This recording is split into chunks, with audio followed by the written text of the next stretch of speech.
Property देखते हैं, कह रहा है कि inverse function if it exist is unique. कह रहा है कि अगर इनवर्स फंक्शन एग्जिस्ट करता है तो वो यूनिक होता है, ठीक है, वो यूनिक होता है। तो यहाँ ले लेते हैं इसका प्रूफ। देखिए हम लोग यहाँ लेते हैं कि लेट, अच्छा इनवर्स फंक्शन रहते हैं यानी 1 1 and 2 होगा। लेट एफ जो है फंक्शन ए टू बी में इज 1 1 and 2, 1 1 and 2 फंक्शन। तो जब ये 1 1 and 2 फंक्शन आप इसे लिख रहे हैं तो इसका मतलब यह हुआ कि इसका इनवर्स एग्जिस्ट करेगा ना। देयरफॉर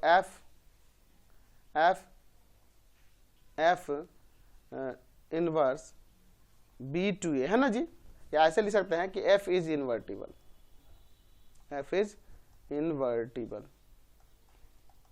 एफ इनवर्टिबल होगा। तो इनवर्टिबल होगा तो इसको कैसे दिखा सकते हैं जी? देयरफॉर एफ इनवर्स जो होगा वह बी टू ए एग्जिस्ट, कैसे एग्जिस्ट करेगा?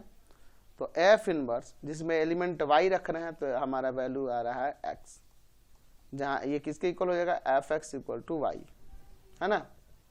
इसका inverse function f x equal to में वाई, वेयर यहाँ पे लिख सकते हैं where x belongs to set A and y belongs to set B, ठीक है। तो अगर ये इनवर्स इसका एग्जिस्ट करता है तो हम लोग इसको ऐसे दिखा दिए, तो हमें दिखाना कि यूनिक होता है, यानी कि यही एक होगा, इससे अधिक नहीं होगा। तो हम लोग ऐसा सपोज कर लेते हैं कि लेट g एक फंक्शन है जो b टू a में, f इनवर्स तो एक था b टू a में, लेकिन हम लोग दूसरा सपोज कर लेते हैं कि g जो b टू a में है ना, यह इनवर्स है, is also inverse of function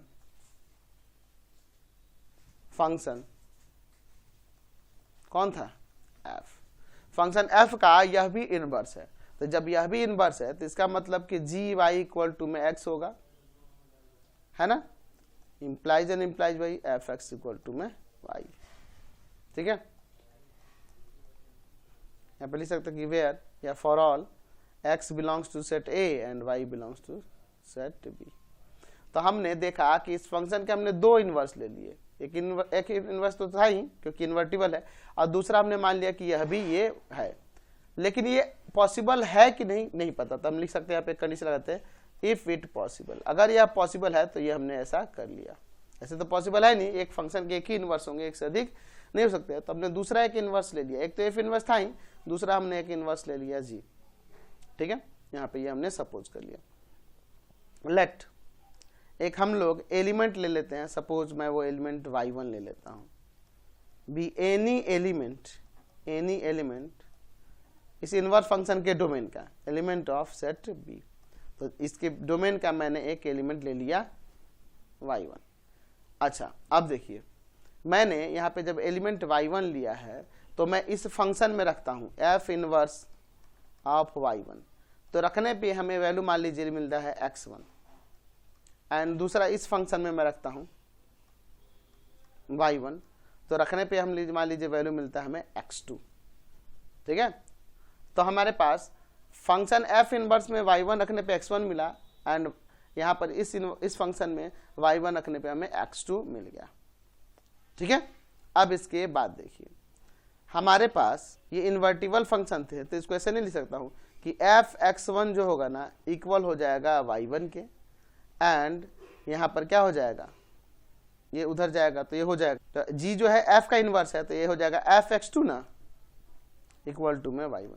तो दोनों y1 के वैल्यू हैं, देयरफॉर हम लोग लिख सकते हैं कि f x1 इक्वल हो जाएगा f x2 के। ये फंक्शन हमारे पास f जो था 1 1 था ना, function f a to b is 1 1।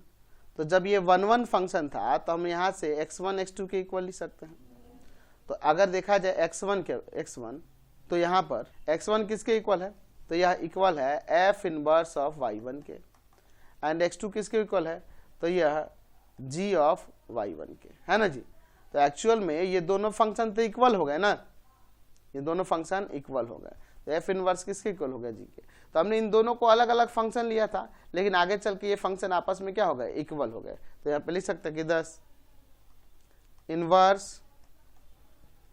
Inverse function is unique. Inverse function क्या होते हैं जी? यूनिक होते हैं, ठीक है, यानी कि एक से अधिक नहीं हो सकता किसी फंक्शन।